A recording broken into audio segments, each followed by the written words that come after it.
ہم منی بجٹ نہیں لائیں گے، ہم منی بجٹ نہیں لائیں گے۔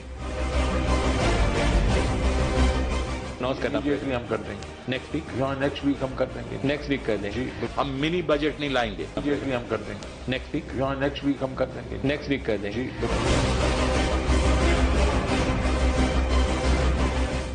قوم کو پھر منی بجٹ دینے کی تیاریاں، مہنگائی سے کچلے عوام کو مزید کچلنے کا پیغام۔ ترمیمی مالیاتی بل کے ذریعے 350 ارب روپے کے نئے ٹیکس لگیں گے۔ اگلے ہفتے منی بجٹ لانے کا اعلان مشیر خزانہ شوکت ترین نے ایک نجی ٹی وی کے پروگرام میں کیا۔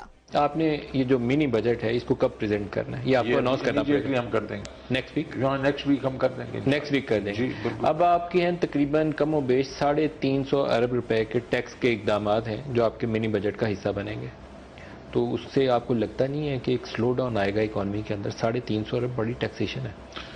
350 ارب کے بیچ میں اس میں ٹیکسیشن نہیں ہے، یہ ایگزمپشنز کی ریموول ہے۔ سر وہ آپ کو ٹیکنیکلی بولتے یہ وہی مشیر خزانہ ہیں جنہوں نے 12 جون 2021 کو پوسٹ بجٹ پریس کانفرنس میں منی بجٹ نہ لانے کا دو ٹوک اعلان کیا تھا۔ میرا نہیں خیال کہ آپ زیادہ رسک اس کو کر سکیں گے، 40-50 بلین کا رسک کریں گے بھی صحیح تو ہمارے پاس آلٹرنیٹ ہم نے رکھے ہوئے اپنے پاس، جو کہ ہمیں اگر کوئی نہ کوئی ہمارا عمل تھوڑا کمزور پڑا یا فیل ہو رہا تو ہم اس کے تھرو ہم منی بجٹ نہیں لائیں گے۔ پھر اب یو ٹرن کیوں؟ کیا اعداد و شمار کے گھن چکر کے ماہر شوکت ترین بھی آئی ایم ایف کے پریشر کے سامنے بے بس ہیں؟ اپنی کہی ہوئی بات سے ہی پھر گئے۔